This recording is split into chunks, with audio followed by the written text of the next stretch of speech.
नमस्कार, आप देख रहे हैं IBC 24। मैं हूं आपके साथ विजय कुमार पंड्या। शुरुआत करेंगे सैटेलाइट में खबरों की। राजधानी रायपुर में दिसंबर महीने में सबसे ज्यादा बारिश का रिकॉर्ड बना है। पिछले 24 घंटे में 66.6 मिलीमीटर बारिश दर्ज की गई है। इससे पहले दिसंबर 2010 में 24 घंटे में 64.1 मिलीमीटर बारिश दर्ज की गई थी। मंगलवार रात से हो रही लगातार बारिश के कारण गुरुवार और शुक्रवार सुबह कई जगहों पर घना कोहरा रहने की आशंका जताई जा रही है। इसके अलावा अगले 2-3 दिनों में प्रदेश में अधिकतम तापमान 2 से 3 डिग्री यहां बढ़ सकता है, जबकि न्यूनतम तापमान में 2 से 3 डिग्री की गिरावट दर्ज हो सकती है।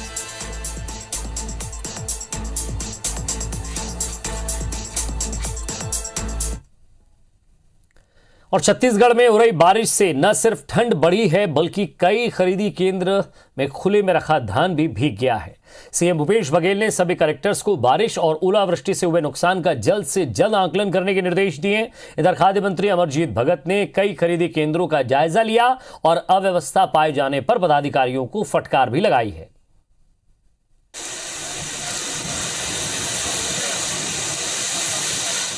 छत्तीसगढ़ में हो रही बेमौसम बारिश ने कई इलाकों में जनजीवन को प्रभावित किया है।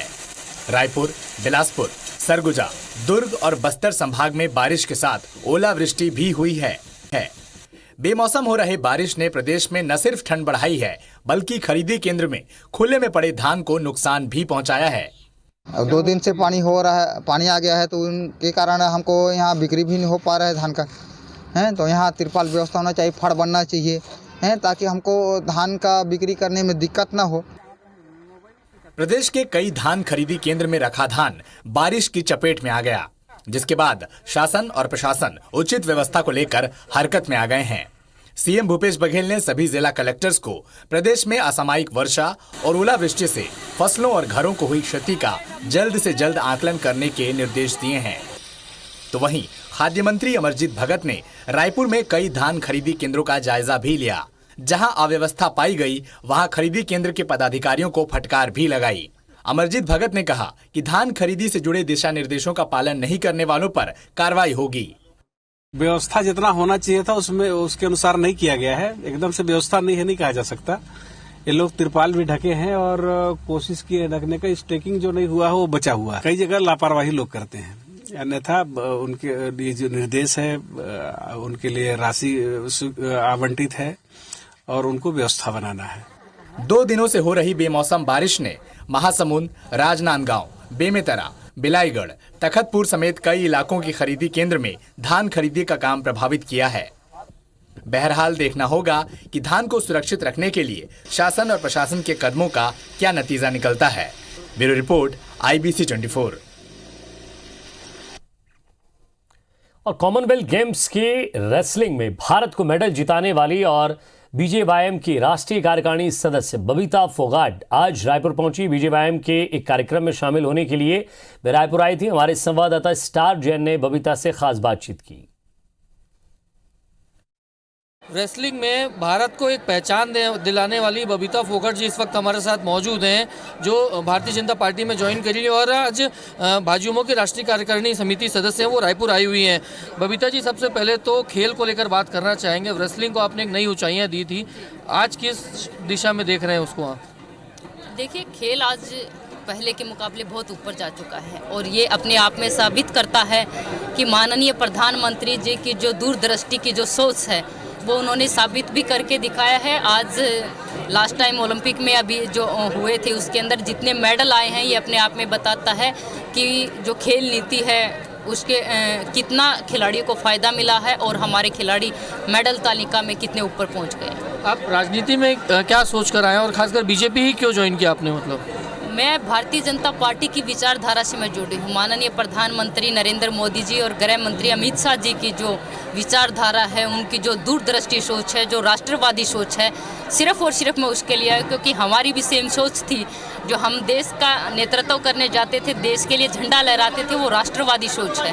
क्योंकि हमारे लिए सबसे पहले वो तिरंगा झंडा और वो राष्ट्र पहले है और सब कुछ बाद में। एक सवाल और, ये ज़्यादातर खिलाड़ी लगातार राजनीति में प्रवेश कर रहे हैं, इसके पीछे आप क्या जवाब देंगे? आप जा रहे हैं किसी की माँ बाप की बदौलत नहीं है। जैसे पहले कांग्रेस वालों ने उन्होंने परिवारवाद बना रखा था, ये उससे छुटकारा पाने की अच्छी। देखिए, ये तो बबीता फोगाट जो बता रही हैं कि उन्होंने बीजेपी की विचारधारा उनको शुरू से पसंद आई, जिस वजह से वो राजनीति में प्रवेश किए हैं। और उनका ये कहना है, कांग्रेस पे सीधा आरोप है कि कांग्रेस एक परिवारवाद की पार्टी है और एक परिवार के ही लोगों उसमें आगे बढ़ सकते हैं, लेकिन बीजेपी इससे कहीं अलग है, इसीलिए उन्होंने बीजेपी में प्रवेश किया है। यहाँ कैमरामैन नजीर खान के साथ स्टार जैन, IBC 24 रायपुर। छत्तीसगढ़ में प्राकृतिक खेती को लेकर बीजेपी किसान मोर्चा प्रदेश भर के किसानों को प्रशिक्षण देगा। इसके लिए सभी जिलों में बीजेपी किसान मोर्चा प्रशिक्षण शिविर का आयोजन करेगा। 11 जनवरी को बीजेपी किसान मोर्चा की प्रदेश कार्य समिति की बैठक में इसकी रूपरेखा तैयार की जाएगी। इसके अलावा इस बैठक में धान खरीदी में अव्यवस्था और किसानों के मुद्दों को लेकर सरकार को घेरने की रणनीति पर भी चर्चा होगी। इस शिविर के जरिए बीजेपी प्रशिक्षण शिविर आयोजित कर किसानों को साधने की कोशिश कर रही है। इस पर कांग्रेस के किसान नेता और प्रभारी महामंत्री चंद्रशेखर शुक्ला का कहना है कि हमारी सरकार प्राकृतिक खेती पर प्रमुखता से ध्यान दे रही है। अगर बीजेपी इस मुहिम को आगे बढ़ाना चाहती है तो उनका स्वागत है। आगामी 11 जनवरी को प्रदेश कार्य समिति की बैठक यहां पर आयोजित करने वाले हैं और जिस प्रकार से अतिवृष्टि के चलते प्रदेश के किसानों का जो धान बर्बाद हो रहा है, किसान आज कर्ज में डूब रहे हैं, किसानों की फसल बर्बाद हो रही, किसान खून के आंसू रो रहे हैं, सारी चीजों को लेकर एक बड़ी कार्ययोजना के साथ में हम कार्य समिति बैठक करने जा रहे हैं, जिसमें प्राकृतिक खेती और प्रदेश के किसानों की स्थिति पे विस्तृत रूप से चर्चा की जाएगी। भारतीय जनता पार्टी का प्राकृतिक खेती स्वदेशी की ओर आकर्षित होना स्वागत योग्य है, क्योंकि यह तो हमारा ही विजन था। नरवा गरवा घुरवा बारी एला बचाना है संगवारी, छत्तीसगढ़ ला संवारना है संगवारी, ये तो हमारा नारा था, भूपेश बघेल जी का नारा था, दाऊ जी का नारा था। यदि भूपेश बघेल जी की राह में भारतीय जनता पार्टी चलती है तो ये तो स्वागत योग्य है और अच्छी बात है। और मैं तो चाहूंगा कि ये जो सद्बुद्धि उनको आई, इनके लिए उनको मैं बधाई देता हूं। स्वामी विवेकानंद की जयंती को युवा दिवस के रूप में मनाया जाता है, लेकिन इस साल सीएम भूपेश ने घोषणा की है कि जयंती को युवा महोत्सव के रूप में मनाया जाएगा। अब इस युवा महोत्सव के जरिए युवाओं को साधने के लिए बीजेपी कांग्रेस दोनों कवायद में जुट गए हैं, जिसे लेकर रायपुर में भारतीय जनता युवा मोर्चा ने बैठक की और फैसला लिया कि बीजेपी जयंती पर जिला स्तर पर युवाओं के लिए मैराथन, संगोष्ठी और क्विज कॉम्पिटिशन का आयोजन करेगी। वहीं कांग्रेस ने भी सभी जिलों में युवा महोत्सव के आयोजन की तैयारी शुरू कर दी है। इसके साथ ही सभी जिलों में युवाओं के लिए नृत्य और संगीत के कार्यक्रमों के साथ साथ पारंपरिक खेलों की प्रतियोगिता भी आयोजित की जाएगी।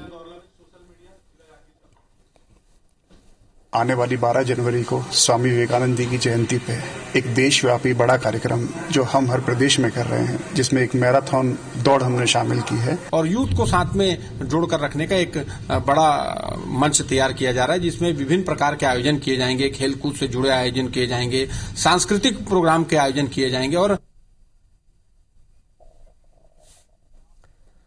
रायगढ़ जिले में पंचायत चुनाव के लिए नामांकन प्रक्रिया आज से शुरू हो गई है। जिले में जिला पंचायत सदस्य की, एक सरपंच की 24 और पंच के 113 रिक्त पदों के लिए चुनाव होना है।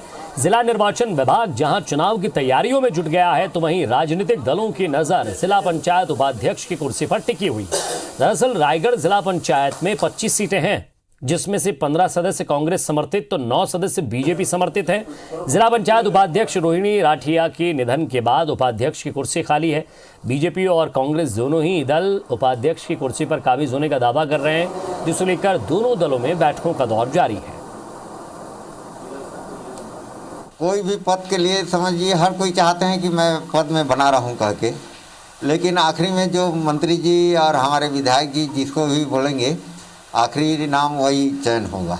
उसके लिए बैठकें हो रही है और अंतिम निर्णय मंत्री जी और विधायक लोग जिसको भी बोलेंगे वही समझिए। बहुमत कांग्रेस के साथ है और निश्चित तौर पर हमारे मंत्री, हमारे विधायक और संगठन इसमें चर्चा करके एक योग्य उम्मीदवार को जिला पंचायत उपाध्यक्ष पद में तय करेगा।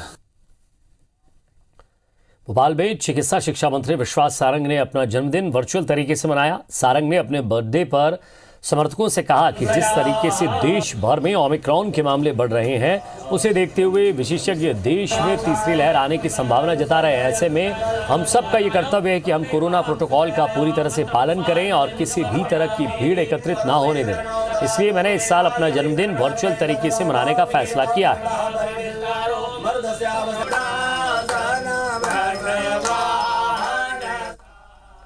ऑनलाइन परीक्षा की मांग कर रहे एनएसयूआई कार्यकर्ताओं और कॉलेज के छात्रों पर पुलिस ने लाठीचार्ज कर दिया है। मामला राजधानी भोपाल स्थित बरकतुल्लाह यूनिवर्सिटी परिसर का है, जहां दोपहर से 200 से अधिक कार्यकर्ता और पदाधिकारी आंदोलन कर रहे थे। बीयू मुख्य कैंपस के सामने धरना देकर नारेबाजी कर रहे थे। छात्रों की मांग है कि बढ़ते कोरोना संक्रमण के मामले को देखते हुए बीयू की परीक्षाएं ऑनलाइन आयोजित कराई जाए। मैं जाऊं क्या? मैं जाऊं? तुम रहने दो। प्रशासन द्वारा छात्रों की आवाज़ को दबाने के लिए पुलिस को मोहरा बना के यहाँ पे बर्बरतापूर्ण लाठीचार्ज किया गया है। सैकड़ों की संख्या में छात्र छात्राओं को लाठियों से पीटा गया। दर्जनों छात्रों को गिरफ्तार करके बाक्सबनिया थाने लेकर आए हैं। हम छात्रों से मिलना चाहते हैं, परंतु हमें मिलने नहीं दिया जा रहा है, जिसको लेके पूरे एनएसयूआई में आक्रोश है। बिलासपुर में बिलासा एयरपोर्ट की अधूरी व्यवस्थाएं हवाई यात्रियों के लिए परेशानी का सबब बन रही हैं। 9 महीने बाद भी एयरपोर्ट में नाइट लैंडिंग की सुविधा विकसित नहीं की जा सकी है। अब भी एयरपोर्ट VFR फैसिलिटी के साथ ही संचालित हो रहा है, जिसके कारण कम विजिबिलिटी में यहां विमानों की लैंडिंग नहीं हो रही है। इसके कारण लगातार विमानों को दूसरे एयरपोर्ट पर डाइवर्ट किया जा रहा है। 1 महीने में 3 से 4 बार ऐसी स्थिति बनी है जब कम विजिबिलिटी के कारण बिलासा एयरपोर्ट में उतरने वाले विमानों को रायपुर एयरपोर्ट डाइवर्ट किया गया। तो वहीं विमानन कंपनी भी इसका भार यात्रियों पर ही डाल रही है। 5 से 6 महीने में तो जो सुविधाएं थी वो बढ़नी चाहिए, लेकिन ये जस की तस हैं। तो ऐसा नहीं है कि वर्तमान में शहर से यात्रियों की संख्या नहीं, यात्रियों की संख्या है, लेकिन यात्री सिर्फ अव्यवस्था को देख के रायपुर से जाना पसंद कर रहे हैं। IFR सुविधा होती है जिसमें रडार और इंस्ट्रूमेंट के बेस पर लैंडिंग होती है। अभी VFR है, माने विजुअल जहाँ तक दिखाई देगा वहाँ तक, लेकिन एक बार IFR इंस्ट्रूमेंट लग जाएंगे तो ये दूरी घट के 1000 मीटर रह जाती है। तो इसलिए ये इसका परमानेंट इलाज तो यही है कि यहाँ पर तुरंत वो सुविधा हो। कोरबा कलेक्टर रानू साहू ने मानवता की मिसाल पेश की है। उन्होंने एक 6 माह की बच्ची की पूरी जिम्मेदारी उठाने का फैसला लिया है। दरअसल बच्ची की मां मानसिक विक्षिप्त है, जो करीब 1 साल पहले गर्भवती थी और एक समाज सेवी संस्था को मिली थी। कलेक्टर ने नवजात बच्ची का नाम तेजस्विनी रखा है और पढ़ाई के साथ उसके विवाह तक सभी जिम्मेदारियां उठाने का संकल्प लिया है। सामाजिक संस्था छत्तीसगढ़ वेलफेयर सोसाइटी की ओर से आश्रम संचालित है, जहां मानसिक रूप से विक्षिप्त लोगों की देखभाल की जाती है और बच्चे के अन्नप्राशन से लेकर मौके पर कलेक्टर भी वहां उनके पहुंची है। उन्होंने कहा कि बच्ची अपने नाम के अनुरूप समाज में एक विशेष मुकाम हासिल करेगी।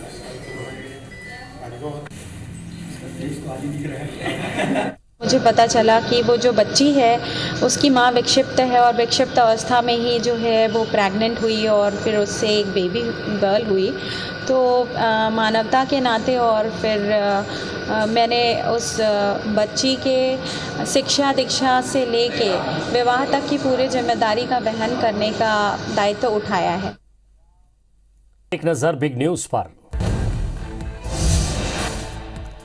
जम्मू कश्मीर के अनंतनाग में सुरक्षा बलों और आतंकवादियों के बीच मुठभेड़ में एक पुलिसकर्मी घायल हो गया है। अधिकारियों ने बताया कि घायल पुलिसकर्मी को अस्पताल पहुंचाया गया है। फिलहाल नौगामा शाहबाद इलाके में पुलिस का सर्च ऑपरेशन अभियान जारी था। पहाड़ी इलाकों में हो रही भारी बर्फबारी से मौसम लगातार खराब होता जा रहा है। सिक्किम में ऊंचाई वाले इलाकों में भारी बर्फबारी होने की सूचना है। इस बीच बुधवार को भारतीय सेना उत्तरी सिक्किम के लांचुंग में भारी बर्फबारी में फंसे पर्यटकों के लिए देवदूत बनकर आई और 300 से ज्यादा पर्यटकों को बचाया।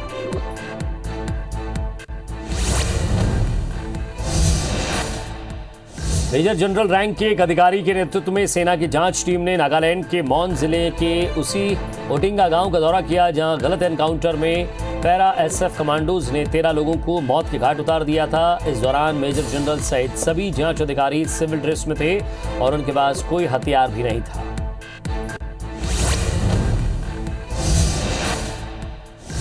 ICC ने T20 player of the year award के लिए 4 खिलाड़ियों को नॉमिनेट किया है, जिसमें इंग्लैंड के स्टार बल्लेबाज जॉस बटलर, ऑस्ट्रेलिया के खिलाड़ी मिशेल मॉर्स, पाकिस्तानी बल्लेबाज मोहम्मद रिजवान और श्रीलंका के स्पिनर बानिंदो हसरंगा का नाम शामिल है। इस लिस्ट में कोई भी भारतीय खिलाड़ी नहीं है।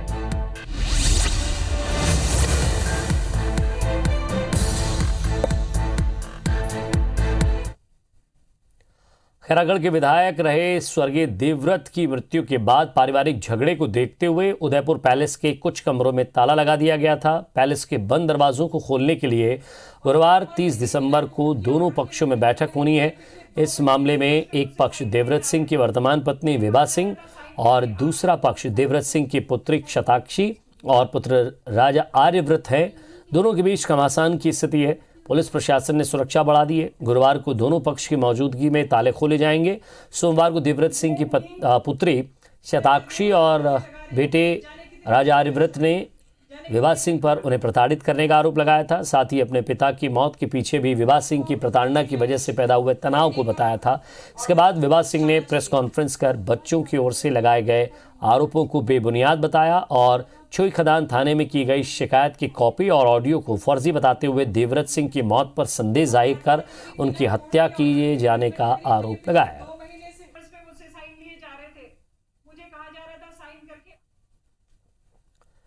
कोरबा के गेरवा और सीतामढ़ी रेत घाट को मानसून खत्म होने के 2.5 महीने बाद भी अब तक शुरू नहीं किया गया है। गेरवा घाट में सर्वेश्वर एनीकट के भर जाने की वजह से वैकल्पिक नए घाट की तलाश की जानी है, लेकिन खनिज विभाग की लापरवाही की वजह से ये काम अब तक पूरा नहीं हो पाया है। तो वहीं सीतामढ़ी रेत घाट का ठेकेदार नवीनीकरण के लिए ज़रूरी दस्तावेज नहीं दे रहा है और इसके कारण यहाँ भी पेच फंसा हुआ है।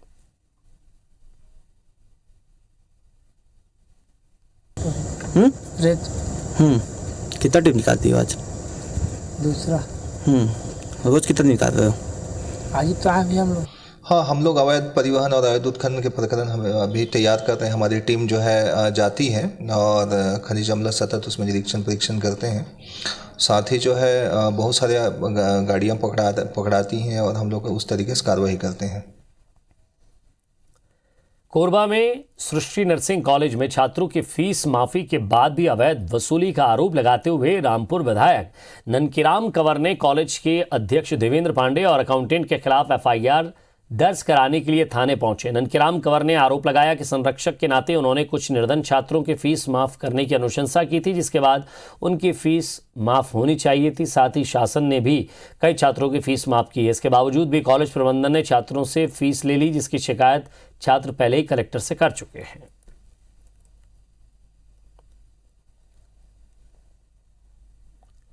ग्वालियर में 3 दिन पहले पुरानी रंजिश में 2 गुटों में फायरिंग को लेकर पुलिस ने 4 आरोपियों को पकड़ लिया है। दरअसल पुलिस ने वारदात के बाद 2 आरोपी अमित कौरव और मनोज राजावत को पहले ही पकड़ लिया था, लेकिन मोनू सिकरवार और रवि भदौरिया फरार थे, जिन्हें क्राइम ब्रांच ने मुखबिर की सूचना पर पीछा कर सतना से पकड़ा है। आपको बता दें कि अनूप गुर्जर अपने दोस्त के साथ होटल में खाना खाने गया था। उसी दौरान हिमांशु तिवारी, रुपेंद्र राजावत और सुखवीर पहुंचे और दोनों गुटों में फायरिंग हुई। इस दौरान अनूप, हिमारा और रुपेंद्र को गोली लग गई, जिसके बाद से उनका इलाज जारी है।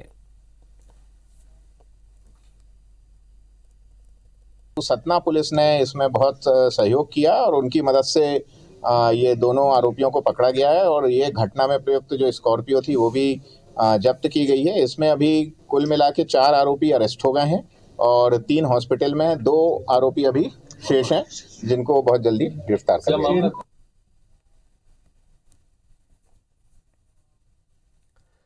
ओमिक्रॉन के फैलते संक्रमण के बीच केंद्र सरकार ने 15 से 18 उम्र के किशोर और किशोरियों को कोरोना से बचने के लिए टीका लगाने का फैसला लिया है। इसके लिए 3 जनवरी से अभियान की शुरुआत की जा रही है। जिले में ऐसे लगभग 1,30,000 किशोरों को टीका लगाने का लक्ष्य रखा गया है, जिसके लिए 190 शासकीय हायर सेकेंडरी स्कूल और हाई स्कूलों को टीकाकरण केंद्र में तब्दील किया जा रहा है। शासकीय स्कूलों के नजदीकी निजी स्कूलों को भी जोड़ा जाएगा, जिससे निजी स्कूलों में पढ़ने वाले छात्र छात्राओं को भी टीका लगाया जा सके।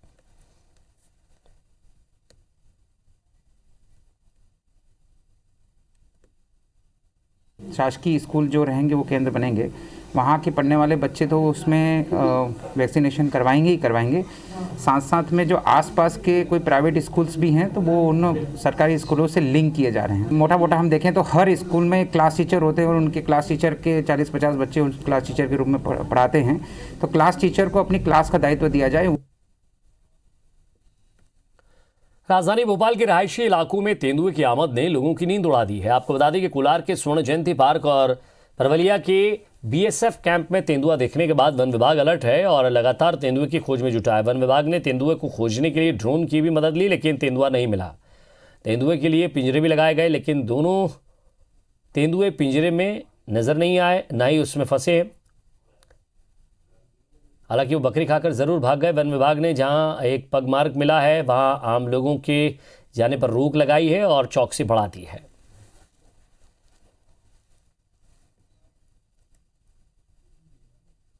भोपाल शहर के आसपास जो सोनी जयंती पार्क है भोपाल में और बीएसएफ कैंप परवलिया में हमें 2 तेंदुए की लगभग 4 से 5 दिनों तक लोकेशन मिल रही है, जिसमें वन विभाग सतत निगरानी कर रहा है, जहां पर हमने पिंजरे लगाए गए हैं। और इसी के साथ फिलहाल इस बुलेटिन में इतना ही। नमस्कार।